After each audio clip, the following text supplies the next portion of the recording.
Thank you, sir. Shri Mayank Kumar Nayak. साहब धन्यवाद। इस महत्वपूर्ण बिल के बारे में बोलने के लिए आज मुझे आपने मौका दिया। पहले तो मुझे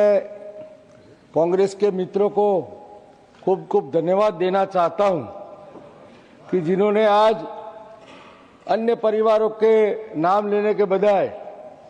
माननीय सरदार पटेल जी को आज याद करके इस सहकारिता आंदोलन में जोड़ने की बात की है, तो मैं कांग्रेस के सभी मित्रों का आज आभार व्यक्त करता हूं। माननीय मोदी जी की सोच है कि अंत्योदय की योजना के माध्यम से गांव, गरीब, किसान, मजदूर सभी इस देश में मजबूत राष्ट्र बनाने के लिए उनके तक विकास पहुंचे, इसीलिए माननीय मोदी जी कार्य कर रहे हैं। और उसी श्रृंखला में उन्होंने सहकारिता मंत्रालय जब अलग किया तो देश के गृह मंत्री और प्रथम सहकारिता मंत्री का रूप में आदरणीय अमित भाई साहब को उन्होंने जिम्मेवारी दी और उस जिम्मेवारी को लेकर सहकारिता मंत्रालय में आमूल परिवर्तन लाके गांव को मजबूत करने के लिए सहकारिता आंदोलन के माध्यम से गांव में किसान, पशुपालन और सहकारी मंडलियों के साथ जुड़े हुए किसान और खेत मजदूर इस सहकारिता आंदोलन के अच्छे परिणाम और उनकी जो आय है उसमें कैसे बढ़ोतरी हो, उस दिशा में कार्य करने के लिए पूरा मंत्रालय पिछले जब से मंत्रालय बनाए तब से कार्य पे लगा है। माननीय मोदी जी के नेतृत्व में हर क्षेत्र में विकास हो रहा है और हर क्षेत्र में टेक्नोलॉजी को जोड़कर उसी क्षेत्र को कैसे बेहतर से बेहतर बनाया जाए, उसी श्रेणी में जब गुजरात के तत्कालीन मुख्यमंत्री थे तब पेट्रोलियम क्षेत्र हो तो पेट्रोलियम यूनिवर्सिटी बनाई थी, न्याय क्षेत्र के लिए लॉ यूनिवर्सिटी बनवाई थी, चिल्ड्रन यूनिवर्सिटी बनवाई थी, कामधेनु यूनिवर्सिटी बनवाई थी। इसी अलग अलग क्षेत्रों में विकास करने के लिए और टेक्नोलॉजी जोड़ने के लिए उन्होंने इस क्षेत्र में काम किया है। और इसी क्षेत्र में स्वर्गीय त्रिभुवनदास जी पटेल जी जो सहकारी क्षेत्र में नींव रखी थी इस आंदोलन को, और 1940 में जब किसानों का शोषण हो रहा था तब उन्होंने आंदोलन माननीय सरदार पटेल जी के नेतृत्व में उनकी अगुवाई में शुरू किया था। और 14 दिसंबर 1946 को खेड़ा दूध उत्पादक सहकारी संघ की स्थापना की और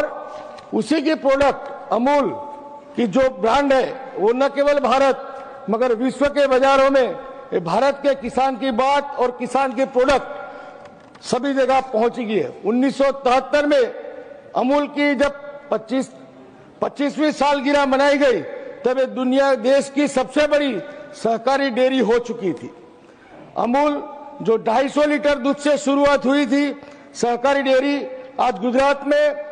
पूरे गुजरात को लेकर करोड़ों लीटर दूध आज देश में गुजरात में के माध्यम से पहुंचाया जा रहा है। कांग्रेस के शासन में इस मंत्रालय के पीछे 300 करोड़ रुपए की आवंटन किया जाता था, मगर मुझे कहते हुए गर्व हो रहा है कि माननीय मोदी जी के नेतृत्व में इस क्षेत्र में इस विभाग को 600 करोड़ से भी ज्यादा पैसा दिया गया है और इस सहकारिता विभाग को मजबूत करने का प्रयत्न किया जा रहा है। सहकारिता आंदोलन पूरे देश में जाए और देश के सभी किसान जुड़े लोगों को जोड़कर गांव को मजबूत करने के लिए इस यूनिवर्सिटी के माध्यम से उनको शिक्षा और नई नई टेक्नोलॉजी के माध्यम से शिक्षित करके देश को और गांव को मजबूत करने के लिए ये बिल लाया गया है। करोड़ों दूध उत्पादक किसान और खेत मजदूर की आमदनी इस बिल के माध्यम से जो नई नई टेक्नोलॉजी मिलेगी उससे लोगों की आमदनी बढ़ेगी। महिला सशक्तिकरण